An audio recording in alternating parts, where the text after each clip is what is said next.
She cries so loud at night. My husband was tired of babysitting our 5-month-old daughter. To my surprise, he shoved my child into a cardboard box and locked her in. He then went on a trip to have an affair in high spirits and returned home 2 days later. To his surprise, the room was filled with a foul odor. No way. His hands rattled and trembled as he peeled the duct tape off the box, and he rushed to check, but it was too late. It was an irreparable condition that made him want to cover his eyes. The cost of the affair was too great, and my husband lost everything and went to hell. My name is Melanie and I am 38 years old. I was a housewife on parental leave after 8 years of marriage. I lived with my husband, Sean, who is the same age as me, and our 5-month-old daughter, Melody. My husband was a salesperson for a client of the company I worked for. He was cheerful and vivacious, and talking with him cheered me up. We had longed to have a child since we were newlyweds, but we were unable to conceive, and we had been undergoing infertility treatment for a long time. It was hard physically and mentally, and we almost gave up many times. There were times when I was even subjected to the heartless words of a junior colleague. Even so, we worked hard and believed that we would be able to meet our child, and as a result, the treatment bore fruit and we were able to give birth to our long-awaited daughter. It was an older birth and sometimes physically demanding, but watching Melody live her life with innocence and dedication blew away my exhaustion. From now on, my husband and I have to protect our child no matter what. I was filled with hope and anticipation after having this treasure of a child in my life. However, the happy time did not last long. Another problem began to plague me at that time. One day, after putting our daughter to bed, I was preparing dinner when my husband came home from work. Oh, I'm so tired. Melanie, serve me a nice cold beer. Sure, you're tired. Oh. That's when I opened the fridge and realized I was out of beer. Honey, I'm sorry. I think I accidentally forgot to buy some. When I said I was sorry, he turned red and became angry. What? Don't be silly. I've been working. You've been home all day and you can't even shop properly. I'm sorry. I apologized again, but his words did not stop. I had no choice but to take off my apron and go buy beer. My daughter had just fallen asleep and I hesitated to wake her, so I asked him to watch her before I went out to the local supermarket. He shouldn't have been that mad at me. I was depressed by my mistake and saddened by the fact that my husband yelled at me. Sean, who had always been kind to me, suddenly became cold when I went on maternity leave. Melanie, you are now a stay-at-home mom. It is your role to do the housework properly. I won't allow you to slack off. He began to leave me to do all the housework, which we had previously shared, and he demanded more perfection than necessary, belittling me and scolding me. I was surprised and at the same time terribly hurt by this cold side of my husband, with whom I had lived in close contact for 7 years. But I can't help it. Sean is doing his best for our family. At that time, my husband had a new job and was very busy. He came home late every night, and sometimes he was away on business trips and could not come home for days at a time. All I could do was thank him and support him behind his back. My first delivery was full of anxiety and morning sickness was heavy, but I gritted my teeth and persevered. I hurriedly finished my shopping and returned home. Then I heard Melody's cries echoing all the way outside the front door. As I hurriedly picked up my daughter and fanned her, I saw my husband grinning and fiddling with his phone. Melody was crying so much But he was ignoring her and looking at his phone. I tried my best to suppress the anger that was welling up inside me, and calmly spoke up. I asked you to watch Melody for a minute, didn't I? What were you thinking, leaving her alone on the phone? Then my husband glared at me disapprovingly. Shut up. Even if I fussed over her, she wouldn't stop crying anyway. After all, nothing happened, so don't whine about it. You forgot to buy beer for me, and that's why I'm in this mess, isn't it? Surely Sean is right. It was my mistake to forget to buy beer. I also had a sense of duty to my husband who works for our family. I said I was sorry. Hun, if you understand, don't ever talk back to me. All you have to do is shut up and do what I say. He snickered at me, opened the beer I had just bought him, and downed it in one gulp. He then proceeded to give me a long, pompous lecture about how I was a very inadequate mother, which went on for an hour. I was inwardly angry, but I could do nothing but hold my tongue. After that, I was heartbroken that Sean was losing interest in me. If one day we could be close again like we used to be, that was my only wish. However, as if to push me over the edge, something happened that shattered my trust in him at once. It was when my husband came home late at night. When I greeted him, I couldn't help but facepalm because he was wearing the smell of sweet perfume. I couldn't help but frown when I greeted him, because he was wearing the smell of sweet perfume. My husband, perhaps drunk or something, turned bright red, handed me his suit jacket, and walked with dazed steps to the bathroom. I casually checked his pockets and found something extraordinary inside. It was a cute heart-patterned message card. In distinctive letters, it read, "It's been almost 4 months since we started dating. I am looking forward to our trip." What on earth does this mean? He couldn't possibly be having an affair? While I was stunned, my husband was in a good mood in the bathroom and started singing loudly. "Honey, please be quiet. You're waking up Melody and disturbing the neighbors." It was 2:00 in the morning. I chastised him for behaving so insanely. But it was too late, and just then I heard my daughter's cries coming from the bedroom. Apparently, the noise woke her up. It's the baby that's noisy, isn't it? You're her mother, so shut her up quick. My husband raised his voice in a huff. Melody was startled by her father's yell and cried loudly as if she were on fire. I decided to take her outside. As I walked around the house, making small noises to reassure her, she seemed to have calmed down and her eyelids were getting heavier. I was angry at my husband's selfish behavior, but seeing my daughter's innocent face calmed me down. The next day, I decided to ask Sean about the message card. He did it. You, don't make any funny mistakes, okay? This was a prank by a coworker.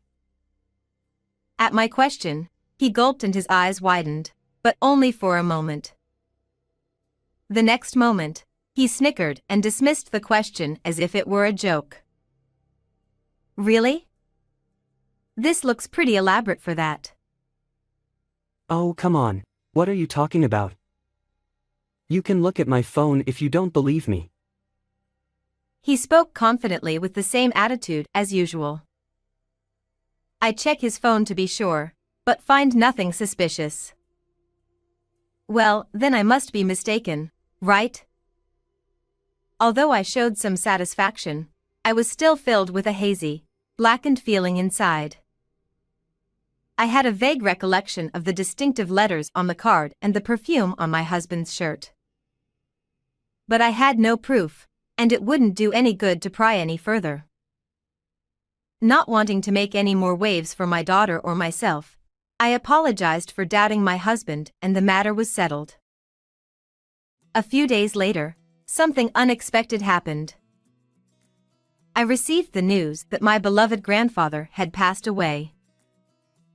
His home was far away, and I was hesitant to take my daughter there as it would require a plane ride. Since Sean was unreliable, I tried to find a sitter or a facility that would take care of our daughter, but they were all turned down because it was too urgent. Then I'll take paid leave and take care of Melody. When I was at my wit's end, Sean said something like that. My husband has not been able to take good care of our daughter. I was apprehensive, but having no other recourse, I had no choice but to leave her in his care. Then, in a great hurry, I put together the details concerning the care of our daughter, and my husband looked at it over and over again, with an ever-serious expression on his face. Maybe this will be an opportunity for him to be a father again. Thus, I left for my grandfather's house with my hopes for Sean in my heart.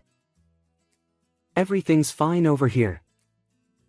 I told you I'd take care of her. Later, when I arrived and called my husband, I could hear my daughter frolicking behind him as he spoke cheerfully. I patted my chest in relief and ended the call. Eventually, after the viewing and funeral, I said goodbye to my grandfather. I was relieved to be able to go home the next day, but then an incident occurred. It all started with a phone call from our neighbor, Kathy. "Hey, there's something that's been bothering me." She has been a good friend of mine since I moved in. With a 10-year-old daughter, Kathy is a reliable person, and I had asked her for advice about my daughter and other matters, and had told her that I would be away from home for my grandfather's funeral. She told me that the night before, she heard my husband yelling at our baby, "Your crying at night is so loud." She also said that she had seen him leaving the house in the morning alone, excitedly pulling a suitcase. Concerned about my daughter's safety, I asked Kathy to go check on our house. Oh. The curtains are open. The windows seem to be unlocked. Wait a minute, that can't be. As I asked her to come in through the window, I heard a flurry of activity and the sound of something being ripped open on the phone. My heart began to beat like a fast bell as I grew increasingly anxious. The next moment, Kathy screamed. Wait, what's going on?" I finally asked with a chill running down my spine. "Oh my goodness, it's Melody." According to her story, a cardboard box was placed unnaturally in the center of the living room, and through the gap between the handles, she could see what looked like a doll's hand. When she opened the cardboard, she said, she found my daughter, with her mouth covered with duct tape, shoved into the cardboard. What the hell? I took down my phone and sat there slumped on the floor. "Melody, get a hold of yourself." My friend's voice echoed in the distance, but I was too shocked to even get up. My eyes were so dark. 2 days later, my husband came home with an unsuspecting face. When he opened the living room door, he frowned and raised his voice. Damn! What's that smell? No way. My husband turned pale and scurried around, finally remembering what he had done 2 days earlier. With a startled look on his face, he reached for a cardboard box in the living room. Melody, are you kidding me? My husband's hands were shaking and his eyes were bloodshot with fear as he fearfully removed the duct tape from the cardboard box. The next thing he saw was his daughter lying face down in the box. Melody! But as soon as he reached into the cardboard and grabbed the object, he screamed, "Gee!" It was a baby doll wearing Melody's clothes and hat that Sean thought was his daughter. The stench was the used diapers we had put in with her. What? What is this? He had a dumbfounded look on his face, as if he had no idea why. That's not where that baby belongs. I stood in front of him, hiding behind the sofa, surreptitiously checking on Sean. 2 days ago, my daughter was shoved into a cardboard box with her mouth covered with duct tape by my husband. Fortunately, the worst was averted thanks to the quick thinking of our neighbor, Kathy. She immediately called an ambulance and Melody went to the hospital. When I arrived at the hospital, she had been treated and was sleeping peacefully. I was so shocked and wondered, what the hell is Sean doing to Melody? I couldn't stop shaking as I thought of my daughter, her mouth covered with duct tape, shoved into a dark, cramped cardboard box. Then, after consulting with Kathy, who was accompanying me, we decided to look into my husband. I then contacted a place and found out an unbelievable fact. What the hell is that? Absolutely unacceptable. I clenched my fists and made a decision. My husband, who had no idea that this was the case, was furious when he found out that he had been cheated. Hey, what the heck is this? Did you do this? What the hell do you want with this prank? I stared back at my husband, who was furious and yelling at me with cold eyes. That doesn't matter. Where have you been all this time? You said you were going to take a paid leave to take care of Melody, didn't you? Shut up. It's none of your business. Don't pry into my affairs at every turn. My husband started yelling at me with a blue streak on his temple as if to intimidate me. I was sure he was going to take advantage of the situation and cheat me. But I was not going to let him do what he wanted. Did you enjoy your trip with Anne? I was not intimidated and pursued further. What? My husband's face was pale and his eyes were darting around. What are you so surprised about? Let me tell you, I already know all about you. And was a junior employee at my company and was assigned to my job after I went on maternity leave. She hated me for some reason, and during my infertility treatment she was sarcastic and hurtful to me with her heartless words. The message card I used to find in my husband's suit pocket was not a prank by a coworker.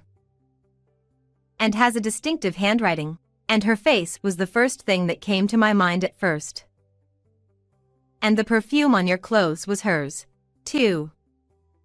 I didn't want to make a big deal out of it at the time, but I knew. I glared at my husband, and he looked impatient, his forehead sweating and slack-jawed. Hey, what are you talking about?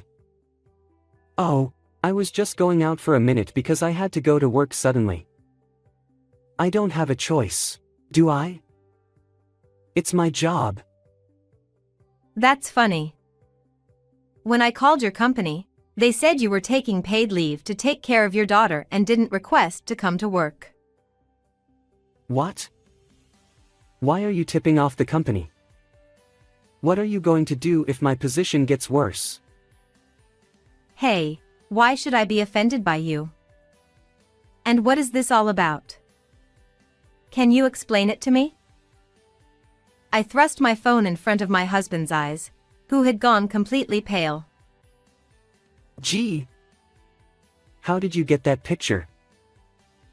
There was Anne, posing in front of a lavish meal at what appeared to be a hotel. On the table was my husband's prized limited edition watch, and in the corner were Sean's favorite clothes and bag. After I contacted my husband's company, I also called a coworker who was a good friend of mine at my place of employment. There I learned that Anne had taken a paid leave of absence, saying that she was going on a trip with her boyfriend. Furthermore, the coworker told me about her social media, and that is where I got the picture in question. My husband was pondering something for a while. What's the big deal about this picture? I do have something similar to this watch and clothes, but what you see here is not mine. This picture doesn't prove anything. He said this with spit flying from his mouth. It's true that this picture alone may not be enough proof of an affair. How about this then? As I scrolled down the screen of my phone, he looked aghast and speechless. There was a message from my husband. Melanie saw the card you gave me and it was horrible. She's so jealous and annoying. Then. That's funny. Melanie is so cheeky for an old hag, lol. Anne's reply was displayed. How did you get that? Your important tablet was left here. You registered her in WhatsApp under a guy's name. No wonder you showed it to me before without any hesitation. Oh, come on. Don't look at my stuff without permission. Oh, yeah, I found this too. I further tapped on one of Anne's social media accounts from her social media comment section, and there was a lovey-dovey two-shot photo of Sean and her. It was on social media, which my husband used behind my back. Some of the pictures were quite suggestive, including one of them kissing and another of them lying in bed together, wrapped in sheets. The husband finally gave up after all the incontrovertible evidence. I'm sorry, Anne and I were just having fun. From now on, I will be devoted only to you, so please forgive me. I was deeply disappointed by his words and let out a sigh. All you've been doing is defending yourself, and you haven't once asked me about Melanie. My husband's expression turned into one of shock and he opened his mouth to say something, but I continued without caring. Melody is in Kathy's care now. She's the one who rescued her. Oh, well. That's good to know. Huh? What's good about that? Do you even know what you've done? Suddenly you covered my mouth, locked me in a dark cardboard box. How painful it must have been. Wow, I'm sorry. But Melody was crying so much. I was also in a temper, and I thought she would be fine for a couple of days. You son of a bitch. You'd do anything for a cheating trip with her. He seemed to have lost the ability to say anything at my sword fighting, and turned his head over silently. I will never forgive you. Please divorce me. Naturally, you will pay child support and I will charge you and alimony. So be prepared. I declared once and for all, and my husband looked me in the eye, rattled and trembling. Wait a minute. I don't want a divorce. Please forgive me because I will never do this again. Huh? It's too late to apologize now. Then, as if my words were a signal, I heard the sound of a police car siren from far away. What? Police? Melanie, you didn't call them, did you? Of course I did. You did that much. You should spend some time behind bars and reflect on what you did. No, I don't want to. I'll be fired from my job. Please, don't do that. I gave my husband a cold stare as he pleaded with tears in his eyes and handed him over to the arriving police officer. Subsequently, my husband and I successfully obtained a divorce. I filed for $20,000 in alimony and $64,000 in child support for him and $13,000 in alimony for Anne, his cheating partner. They were both fired from their jobs for this incident and were apparently saddled with a large amount of debt. The husband was apparently released shortly thereafter, but was left on the street. He apparently tried to rely on his own parents, but when he saw his mother holding a cardboard box and his father holding up a duct tape, he ran away crying. I heard that some people have seen him living homeless, ravaged by everything. I heard that and had already disappeared into the night. I on the other hand, had finished my parental leave and returned to work. With the help of my parents and Kathy, I have made a fresh start as a single mother. I am going to do my best to keep my daughter happy. What did you think of this story? Please subscribe to our channel. See you in the next video.